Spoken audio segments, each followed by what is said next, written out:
हरिः ओम् श्रीगुरुभ्यो नमः।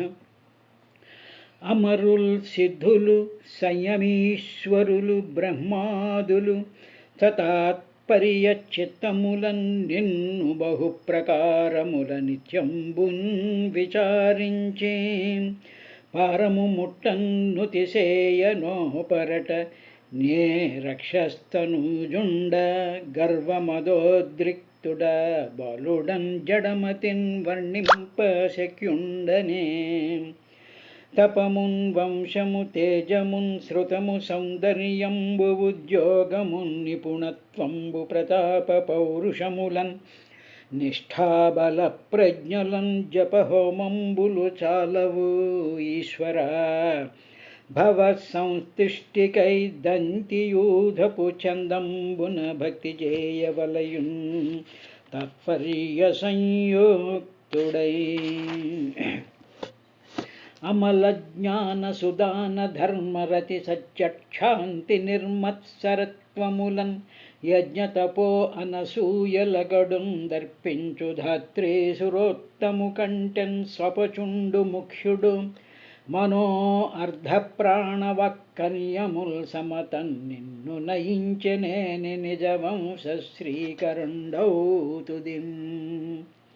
అజ్ఞుండు చేసిన అపరాధనములు చేపట్టడీశ్వరుడు కృపాళుడగుట చేపట్టునొక చోట సిద్ధము ఈశ్వరునకు అర్థంబు లేకుండు అతడు పూర్ణుడైన అర్థములు ఈశ్వరార్పణంబులుగాగ చేయుట ధర్మంబు చేసెనేని అద్దంబు జూచిన అళికలలామంబు ప్రతిబింబితంబగు పగిది మరల అర్ధములు దోచుగావున అధిక భక్తి బుద్ధి భక్తి సేయంగవలయు భక్తి కాని మెచ్చడు అర్ధంబుల సగెడు మేరలందు పరమకరుణుండు హరిభక్తి బాంధవుండు కావున అల్పుడా సంస్థుతి కవించద వెరపులేక కల నెరుపునన్ నీ వర్ణనమున ముక్తికి పోవున విద్య జయించే పురుషుండనంత సత్వాకరుడవైన సర్వేశ నీ ఆజ్ఞ శిరముల నిడుకొని చేయువారు బ్రహ్మాదులమరులు భయమందుచున్నారు నీ భీషణాకృతి నేడు చూచి రోషంబుమాను నీ రుచిర విగ్రహములు కళ్యాణకరములు గాని భీతికరములుగావు లోకములకు వృశ్చిక పన్నగంబుల భంగి భయముజేయ అసురమర్ధించితి విసాధు హర్షమయ్య అవతరించిన పనితీరె అలుకయేల కలుషహారి విసంతోషకారి వనచు నిన్ను దలతురులోకులు నిర్మలాత్మా. హరి ఓం శ్రీ గురుభ్యో నమః.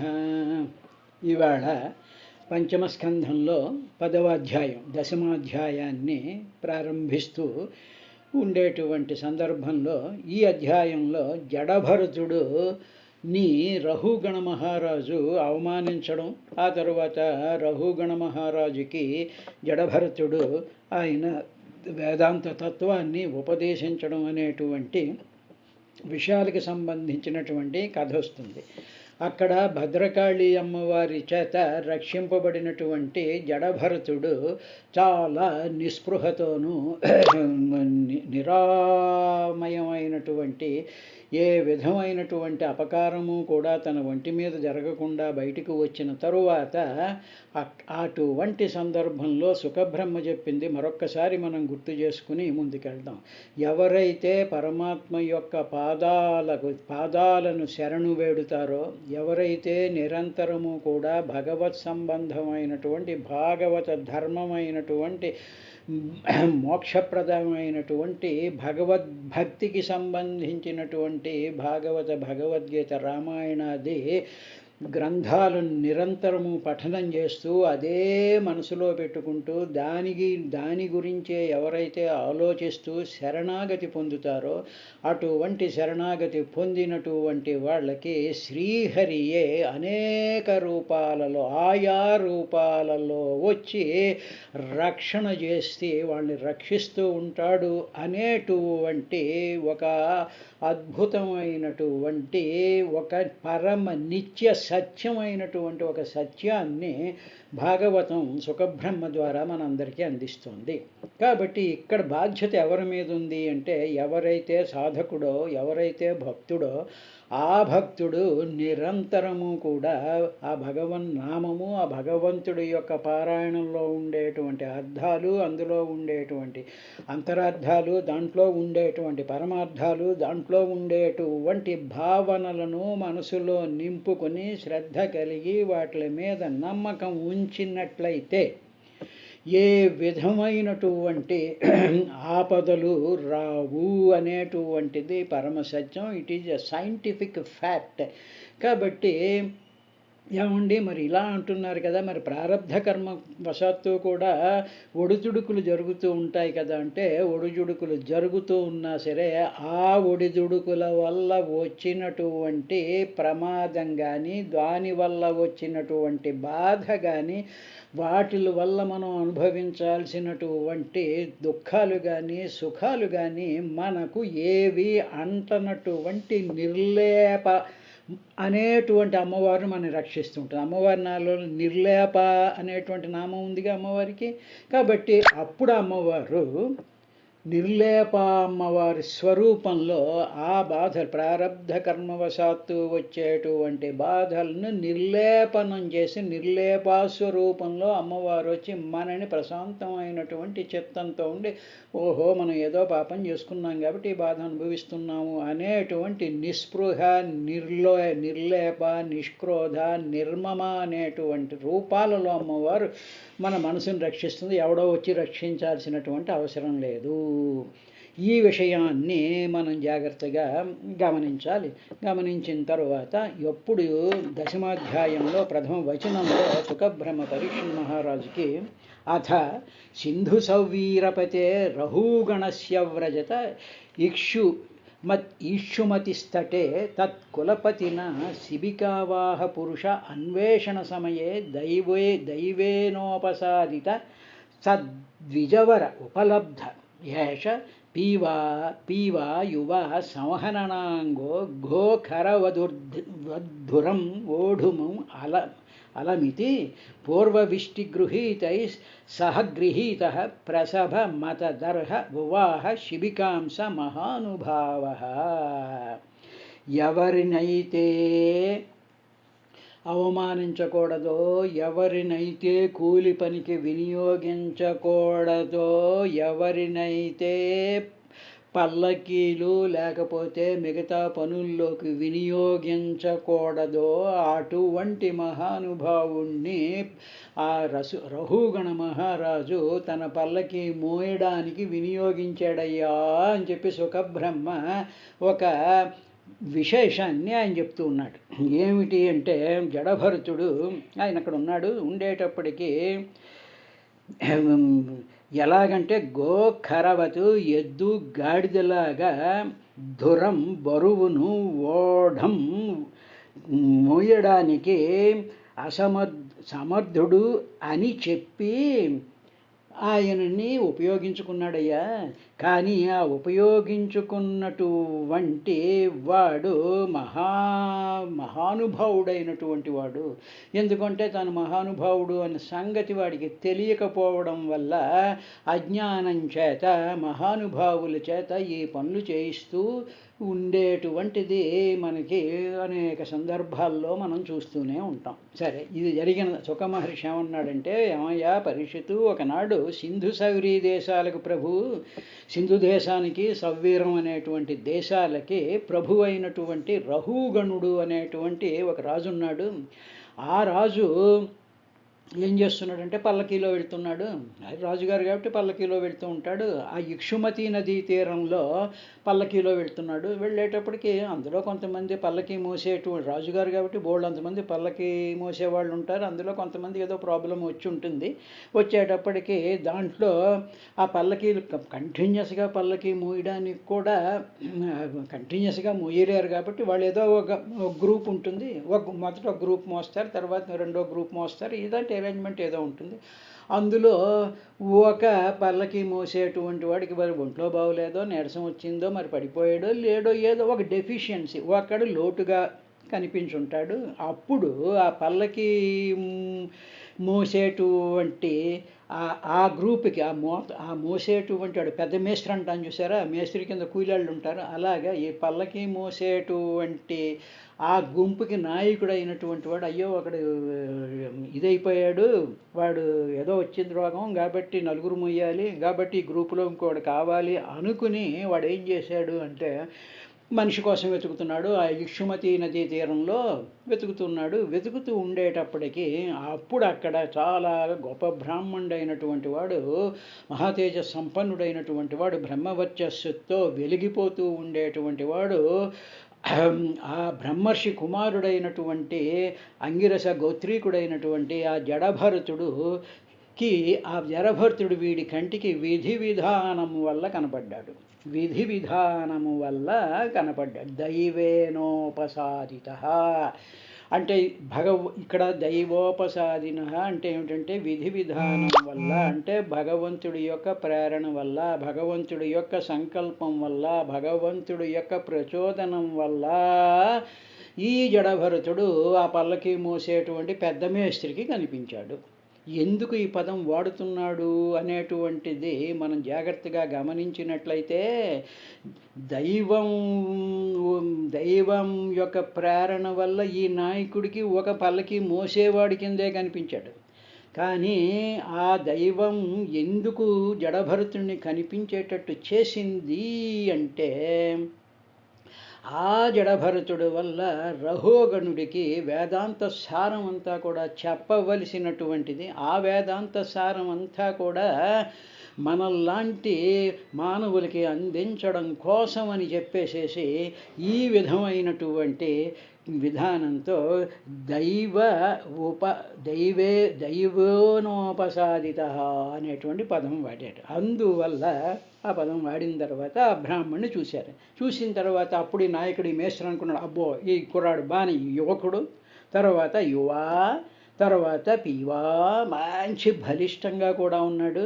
అంతేకాకుండా సంహననాంగో, మంచి బ్రహ్మాండమైనటువంటి కుదురైనటువంటి అవయవాలు ఉన్నాయి. భుజాలు, రెక్కలు, పిక్కలు, తర్వాత గుప్పిడి, ముంజేయి, ఇవన్నీ కూడా మంచి బలిష్టంగా భలే ఉన్నాడు అని అంటూ, ఇంకా వాడు ఆ మేస్త్రి ఏమనుకున్నాడంటే గో ఖరవధురం ఓఢుమితి, వీడు ఈ కుర్రాడు వీడు గాడిదలాగా ఎద్దులాగా కూడా బరువులు మోయగలిగినటువంటి వాళ్ళుగా ఉన్నాడన్నాడు. అంటే ఎటువంటి వాళ్ళు ఏ విధమైనటువంటి చూపులతో బయట ఉండేటువంటి ప్రపంచాన్ని చూస్తారో వాళ్ళ మానసిక అవస్థల్ని బట్టి అది కనిపిస్తూ ఉంటుంది. ఎద్దులా ఉన్నాడు అనకుండా గాడిదలాగా కూడా ఉన్నాడు అన్నాడు. అంటే ఎద్దు, ఖర అంటే గాడిద, అంటే గాడిదలాగా ఎద్దులాగా కూడా మోయగలడు అన్నాడు. అందువల్ల సాధారణమైనటువంటి వాళ్ళు, విలువలు తెలియనటువంటి వాళ్ళు ఏమనుకుంటారు అంటే వాడేముందండి, వాడు ఈ ఇల్లు తుడిచేయగలడు, ఏదో స్తోత్రాలు చెప్పేయగలడు, ప్రవచనాలు చెప్పేయగలడు, కుర్చీలు సర్దేయగలడు అనుకుంటూ ఉంటారు చూసారా. ఆ విధమైనటువంటి ఆలోచన పరాలుగా మానవుల్ని విలువలు యొక్క గ్రహింపు లేకుండా ఉండేటువంటి, ఎవరికి ఏ పని చెప్పాలి, ఎవరు ఏ విధమైనటువంటి స్థితిలో ఉంటారు అనేటువంటి ఉచితానుచిత జ్ఞానం లేనటువంటి వాళ్ళు నాయకులు అవుతారు, అధికారులు అవుతారు, వాళ్ళ చుట్టూ ఉండేటువంటి వాళ్ళు అవుతారు అనేటువంటి విషయాన్ని మనం అన్వయించుకుంటూ ఉండాలి. కాబట్టి తర్వాత ఇటువంటి మానవులే మహా దుర్మార్గులకి, తర్వాత పనికిరానిటువంటి వాళ్ళకి, అవినీతి పరులకి పూర్ణ కుంభాలతోనూ వీటిలతోనూ స్వాగతాలు పలికి దేవాలయాల్లోకి తీసుకెళ్తూ ఉండేటువంటి మన అనేక సందర్భాల్లో ఈ రాజకీయ నాయకుల్ని, ఐఏఎస్లని, ఐపీఎస్ని వీళ్ళందరినీ చూస్తూ ఉన్నాం కదా. కాబట్టి ఏమిటంటే ఆ పనులు చేయించేటువంటి వాడి యొక్క దృష్టి ఏ విధంగా ఉంటుందో దాని ప్రకారము అవతల మనుషుల యొక్క ఎస్టిమేషన్ చేస్తూ ఉంటారు అనేటువంటి విషయాన్ని చెప్తూ, అందుకల ఆ పదం వాడి గోఖరవ దురం అని చెప్పేసేసి పల్లకి మోసేటువంటి పనికి కుదిర్చాడు. అంటే ఆ ఆయన అలా అక్కడ ఇషుమతి నదీ తీరంలో ఉన్నప్పుడు, ఏమయ్యా ఇలా పల్లకి మోయాలి, నువ్వు వస్తావా, మంచి దిట్టంగా ఉన్నావు, అన్ని బరువులు మోయగలిగినటువంటి వాడు, నీకు ఇంత కూలీ ఇస్తాం అని చెప్పేసేసి పనికి కుదిర్చట. అది కూడా అని చెప్పాడు. పనికి ఎలాగా అంటే పూర్వవిష్టగృహీతై సహా, పూర్వము ఒక మనిషిని కుదుర్చుకున్నాడుగా వాడు వెళ్ళిపోయాడు. వెళ్ళిపోయేటప్పుడు పూర్వం ఒకడు ఉండేవాడు, వాడు వెళ్ళిపోయాడు. పూర్వవిష్టి గృహీతై సహా అని పదం వాడాడు అక్కడ సుఖబ్రహ్మ. అంటే పూర్వం ఒక కూలీకి పెట్టుకున్నాం పల్లకి మోయడానికి, వాడు వెళ్ళిపోయాడు, వాడికి ఇచ్చే కూలీ నీకు ఇస్తాం, కాబట్టి నువ్వు మా మనుష్యులతో పాటు నువ్వు రావాలి అని చెప్పి ప్రసభం గృహీత, చాలా బలాత్కారంగా ఆయన్ని లాక్కొచ్చి, ఎందుకంటే రాజుగారు వీళ్ళు అదేవిధంగా చూడండి, ఏ మినిస్టర్ వెళ్తే వాడి చుట్టూ పోలీసులు ఉంటారు, పోలీసులు అని చెప్పి తీసి అవతల పారేస్తారు, బలాత్కారంగా మనకు అక్కడి నుంచి లాగేస్తూ ఉంటారు. ఆ విధంగా ఈ అధికార మదం, అజ్ఞానము, తర్వాత అహంకారము, అధికార మదం, వీటిలతో వాళ్ళు ఆ విధంగా చాలా ప్రసభం అంటే బలాత్కారంగా గృహీత కుదర్చబడ్డాడయ్యా అని చెప్పి ఆయన చెప్తూ, తర్వాత అతద్ అర్హ, ఆ పనికి తగని సహా, ఆ మహానుభావుడు, సహా అంటే పరమాత్మ అని అర్థం, సహా అంటే పరమాత్మ, ఆ మహానుభావుణ్ణి అని చెప్పి సుఖబ్రహ్మ జడభరతుణ్ణి ఆయన వర్ణిస్తూ ఉన్నాడు. సహా అంటే పరమాత్మ. ఎందుకు పరమాత్మ అని సుఖబ్రహ్మ అన్నాడు అంటే, సాక్షాత్తు పరమాత్మయే అహం బ్రహ్మాస్మి త్వమేవాహం ప్రజ్ఞానం బ్రహ్మ అయమాత్మ బ్రహ్మ అనేటువంటి స్థితిలో ఆ మహానుభావుడైనటువంటి భరతుడు ఉన్నాడు. కాబట్టి సుఖబ్రహ్మ సహ పరమాత్మ స్వరూపమైనటువంటి సహ అంటే మామూలు అర్థం అంటే అతడు అంటే జడభరతుడు అని అర్థం. కానీ సుఖబ్రహ్మ మామూలుగా వాడడా పదాన్ని, సహ అంటే పరమాత్మ స్వరూపమైనటువంటి ఆ జడభరతుడు అతద్ అర్హ, ఆ ఎవడో ఒక సామాన్యుడైనటువంటి వాడి పల్లకీని మోయడానికి తగనటువంటి వాడిని బలాత్కారంగా ప్రసభంగా పని కుదిర్చాడయ్యా నాయకుడు అన్నాడు. అనేటప్పటికీ ఈ జడభరతుడికి నిస్పృహ కదా, నిర్లేప కదా, సర్వంలోనూ పరమాత్మ స్వరూపాన్ని చూస్తూ ఉండేవాడు కదా, అందుకని ఏమీ జడుల్లాగా మూగవాడిలాగా బదిరిలాగా ఉంటాడు కదా, ఈ ప్రపంచం ఇదంతా మిథ్య అనుకుంటున్నాడు కదా, ఇదన్నీ ఎండమావుల్లో నీళ్లు అనేటువంటిది. సరే ఏముంది అని అసలు ఆ లెవెల్కి కిందకు దిగకుండా ఆ పని చేయడానికి ఆయన మిగతా కూలీలతో సహా కలిసి ఆయన కూడా పల్లకీని మోసాడయ్యా పరీక్షితు అన్నాడు.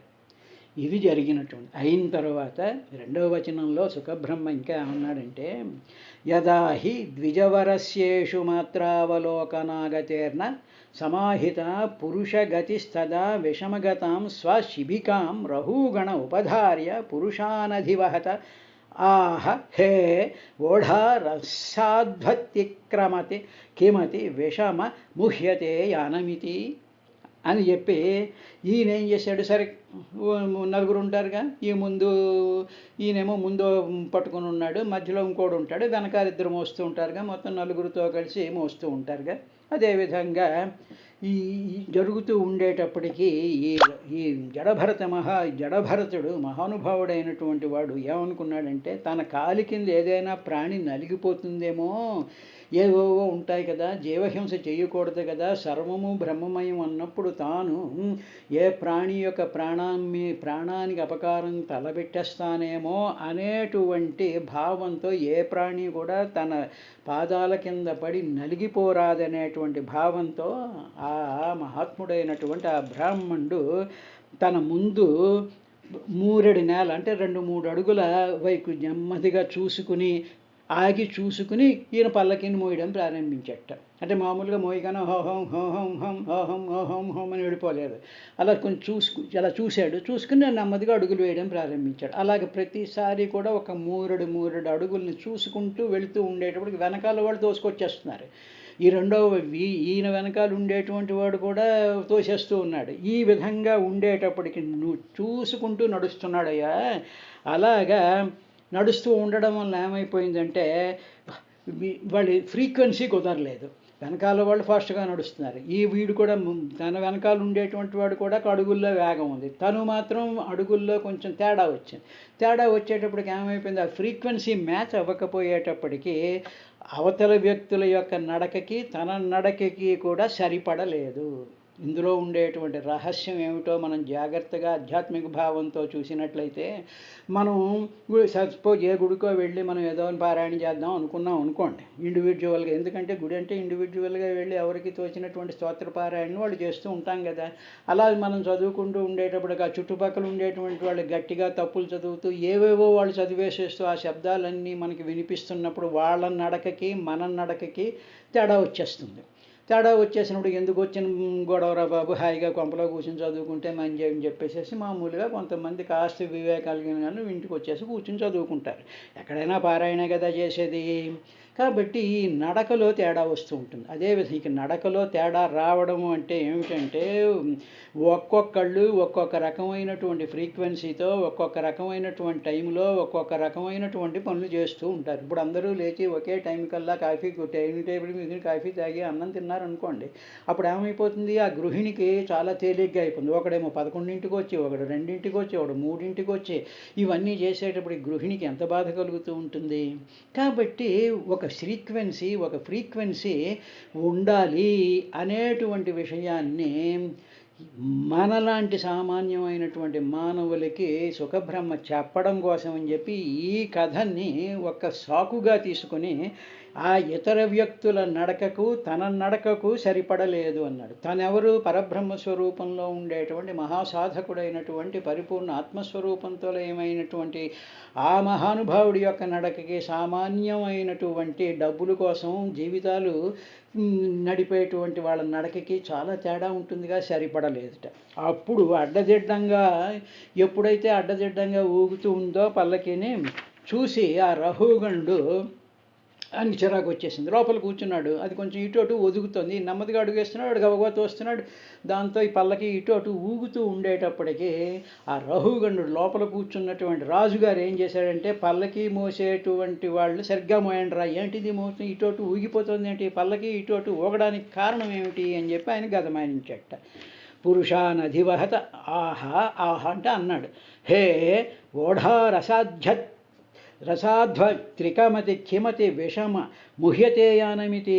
విషమం అడ్డదిడ్డంగా, ఉహ్యతే మోయబడుతోంది ఏమిటి, అడ్డదిడ్డంగా మోస్తున్నారేమిటి అని చెప్పి అంటూ సాధు అతిక్రమత. సాధు అంటే కరెక్ట్గా బాగా ఏ విధమైనటువంటి ఒడిదిడుకులు ఇటు అటు ఊగిసలాట్లు లేకుండా అతిక్రమత అంటే మోయండర్రా యానం ఈ పల్లకిని జాగ్రత్తగా ఒక సీక్వెన్స్లో ఒక హార్మోనియస్గా ఒక సేమ్ ఫ్రీక్వెన్సీలో వెళుతూ ఉంటే ఒక మాట మీద అన్నీ వెళుతున్నాం అనుకోండి, ఎడ్డం అంటే చెడ్డం అనుకో, నువ్వు అక్కడికి వెళ్ళొద్దు అంటే నేను అక్కడికి వెళ్తాను అన్నప్పుడు ఇంకా ఆ సంసారం ఏం సంసారం అది. ఇది మంచిది, ఇది వినాలి, ఇది వింటే పుణ్యం వస్తుంది, ఇది పెద్దలు చెప్పినటువంటి నేను వినను, నాకు ఇష్టం లేదు వినడం, నీలాంటి వాడు చెప్తే నాకు వద్దు అనుకునేటువంటి స్థితిలో ఉన్నప్పుడు అప్పుడు ఆ పల్లకి, ఆ జీవితం అనేటువంటి పల్లకి, ఆ గృహం అనేటువంటి పల్లకీలో ఒడిదుడుకులు ఉంటూ ఉంటాయి. కాబట్టి ఈ విధమైనటువంటి విధానం జీవితంలో జరుగుతుంది స్మాని. అంటే పరమాత్మ యొక్క నడక ఎలా ఉంటుందంటే శాంతంగా, పరిపూర్ణంగా, ప్రతిదీ అర్థం చేసుకుంటూ వివేకంతో అడుగులు వేసేటువంటి వాడు మన ఇంట్లో కానీ మన గురుస్థానంలో కానీ ఉన్నట్టయితే వాళ్ళ యొక్క అడుగులతో అడుగులు కడిపి వేయడం అనేటువంటిది ధర్మం. ఆ ధర్మాన్ని పాటించకుండా ఉండేటప్పటికీ ఆ పల్లకి, అది మనని మోసేటువంటి ఆ గృహము, మనని మోసేటువంటి మన జీవితము, మనం మోసేటువంటి మన అభిప్రాయాలు కూడా ఒడిదుడుకులకి లోనవుతూ ఉంటాయి అనేటువంటి విషయాన్ని స్ఫురింపజేస్తూ రహుగణుడి కథతో లింకు చేస్తూ సుఖబ్రహ్మ చెప్పాడు. అనేటప్పుడు ఏం సరిగ్గా మోయండర్రా అన్నాడు. అనేటప్పటికీ అప్పుడు ఆ వాహకులు వాళ్ళు ఏం చేశారు, అధత ఈశ్వరవచ సోపాలంభముపాకర్ణ్యో పాయతురీయాచంకిత మనసస్థం విజ్ఞాపయాం బభూవు. అధా అప్పుడు ఈ విధంగా ఉపాలంభం అంటే నిందతో, ఏంట్రా బుద్ధి ఉందా లేదా, యూస్లెస్ ఫెలోస్, ఏంటి సరిగ్గా నడవలేరా అని చెప్పి కొంచెం హార్ష్గా తిట్లతో, రాజుగారు కాబట్టి నోటికి వచ్చినట్టు మాట్లాడతాడు. అలా మాట్లాడే ఉపాలంభం అంటే చాలా నిందతో కూడినటువంటి ఈశ్వరవచ, వాళ్ళకి ఈశ్వరుడు వీడే, ఈ పల్లకీలో కూర్చున్నటువంటి ఈ రాజుగారే, ఏదో సామాన్యం ఒక మానవుడు రాజు, వాడికి ఒక పదవి వచ్చింది కాబట్టి వాడిని వాళ్ళందరూ ఈశ్వరుడు అనుకుంటున్నారు. అసలైనటువంటి ఈశ్వరుడు ముందున్నాడు, ఆయన పల్లకీ మోస్తున్నాడు. కాబట్టి అధికారిని చూడగానే వాడు ఈశ్వరుడు అనుకుంటూ ఉంటాను చూసారా సామాన్యమైనటువంటి జనులు. అధికారులు ఈశ్వరులు కాదు. కాబట్టి ఆ ఈశ్వర వచస్స ఉపాలంభం ఆ మాటలు వినేసి వాళ్ళు ఉపాకర్ణ్య, వాళ్ళు విన్నారయ్యా, వినేసి వాళ్ళు అయ్యి బాబాయ్ మన కొడతాడేమో, దిగి లాగి లంపకాయలు కొట్టేస్తాడేమో, మన డ్యూటీలో తీసేస్తాడేమో అని చెప్పి వాళ్ళు దండించునేమో అని భయపడిపోయి ఆయనతో ఈ విధంగా చెప్పడం ప్రారంభించారు. అయ్యో బాబు మేం కాదండి, ఇక ముందున్నవాడు చేసేసాడండి, వాడు సరిగ్గా నడవటం లేదండి అని చెప్పి బ్లేమ్ ఒకళ్ళ మీద తోసేస్తూ ఉంటాం చూసారా. మనం అన్ని పనులు చేస్తూ ఉంటాం, అన్నీ చేస్తున్నా సరే వాడు సరిగ్గా చేయలేదండి, వాడి మూలాన్ని ఇదంతా పాడైపోయిందండి, చేసింది తప్పులు వీళ్ళు, అవతల వాడి మీద తోసేస్తాడు. అవతల వాడు అమాయకుడో, వివేకం కలిగినటువంటి వాడో, బుద్ధిమంతుడో, జ్ఞానం కలిగినటువంటి వాడో, వాడి మీద తోసేయడం అన్నమాట. ఈ విధమైనటువంటి తోపులాటకి ఎందుకు వచ్చింది అంటే వాళ్ళు ఈశ్వరుడు అనుకున్నారా ఆ రహుగణుణ్ణి, అందులో దండిస్తాడేమో అని భయపడి వెంటనే అవతల వాళ్ళు కోర్టులోకి తోసేస్తూ ఉంటారు చూసారా. ఆ విధంగా జరిగిందన్నాడు. రేపటి కార్యక్రమంలో ఏం జరిగింది అనేటువంటి విశేషాన్ని చూద్దాం.